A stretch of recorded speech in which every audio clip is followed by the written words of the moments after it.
I've been fired. But that's because I fired myself. Confused? Let me explain. Most of you guys will have come to the channel for the consulting content, and to you I say welcome, hello, thank you for coming. But what you might not know is that in addition to my consulting job, I actually have had a FinTech startup. And I say had because I fired myself. This video has two purposes. One is to update you on whatever happened to the startup. When I first started, I did a series called the Entrepreneur Diaries, and they kind of fizzled out, but the work didn't stop. So I'm going to give you a quick update. And the second purpose is to show you that sometimes you have to take a step back to step forward. And the decision to do that can be really effing hard, but it is worth it. I'm walking to the local coffee shop to do a bit of journaling and reflecting, so I'll talk to you more there.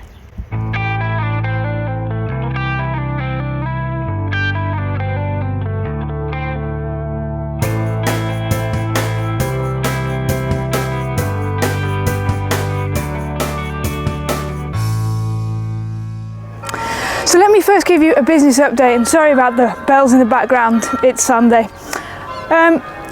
When I first started the Entrepreneur Diaries series, it was just me and a vision about a savings app dashboard thing that was supposed to help people like me when I'd been saving for my first property. And although the series fizzled out, the work definitely didn't. In fact, what happened between then and now is I managed to collect 2 more people to come with me on the journey and make the vision happen. So we built some high fidelity mock-ups using Figma, and we did a bunch of user testing sessions and got some feedback.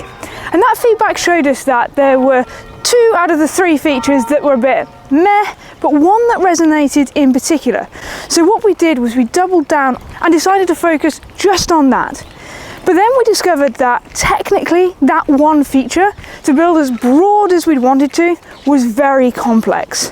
So we decided to double down on a particular niche within that feature, ESG investing. So we built some more Figma mockups, showed them to our target market, and we found actually we were pretty close. So we started working on the pitch book, and we were 80% of the way through finalising the pitch book, which would enable us to then go for funding, and funding would then enable us to actually make this thing a reality. We were so close, and then I fired myself. Am I crazy?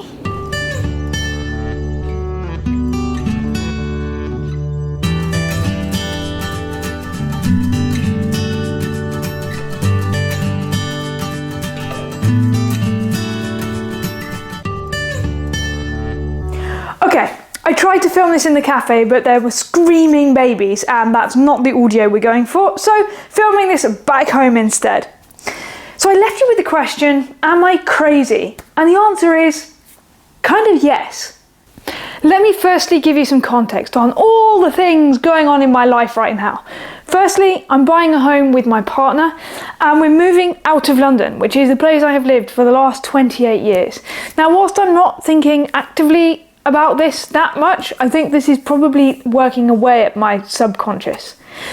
I'm also 3 weeks deep into my new boutique consulting job. If you didn't know already, I quit Accenture, video as to why, and I've started a new job in a boutique consulting firm. Now, the thing about consulting is not only are you moving consulting firm, you've obviously got a new role and a new client as well, which means you basically end up having 2 new jobs at the same time. On top of that, we're obviously doing YouTube, blogging, podcast, and I do some freelance marketing, copyright marketing, which I've had a few gigs come in now, so I've been able to turn it into a bit of an agency type thing, and work's flowing through there, and that's really exciting.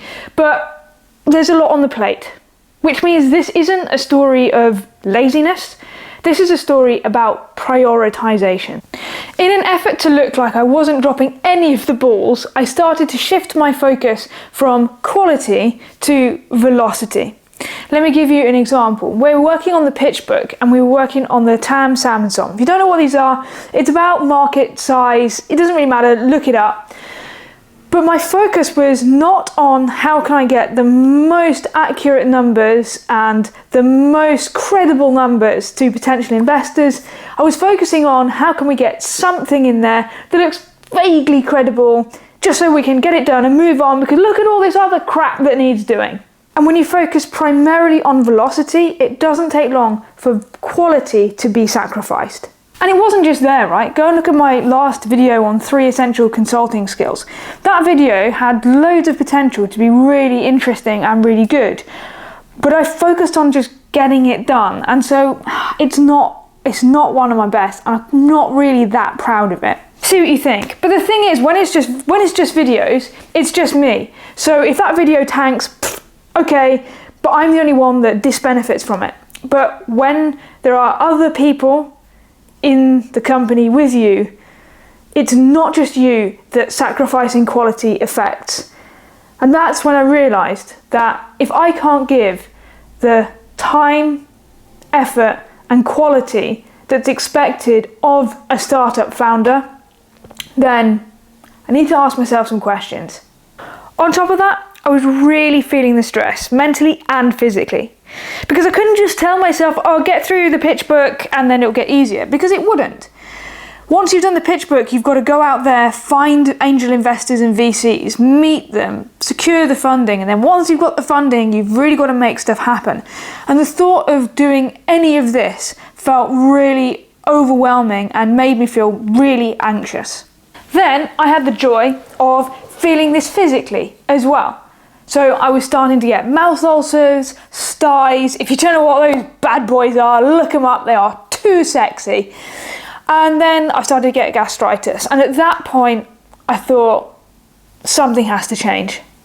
Of course, I assessed all the options. And if you want to know a bit more about the thought processes and how I came to this conclusion, then check out my blog. I wrote a blog about this as well, and I detailed it a bit more there. But long story short, I decided that the only option is that if I can't deliver quality and I can't give the time to improve my quality, then there's only one choice.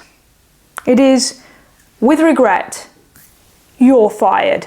Like I say, it's not been an easy decision and it wasn't an easy conversation to have, but it was absolutely necessary. And I came to the conclusion that actually, if you are holding the team back, that is letting them down more than stepping out to free them. And I realized that sometimes you have to step back to be able to make a leap forward. And this is a classic case of that. So what's next? Well, we've got a meeting at the end of July to see where we're all at and what the next steps are for the startup. Either you might be seeing the Entrepreneur Diaries Series 2 on this channel, or we might never speak about it again. And to be honest, I genuinely don't know which way it's going to go at this stage. But for now, I'm going to take a complete step back and focus on doing fewer things, but with better quality. And that includes some exciting developments and ideas for this channel. So I hope you'll want to come on the journey and stay tuned for those.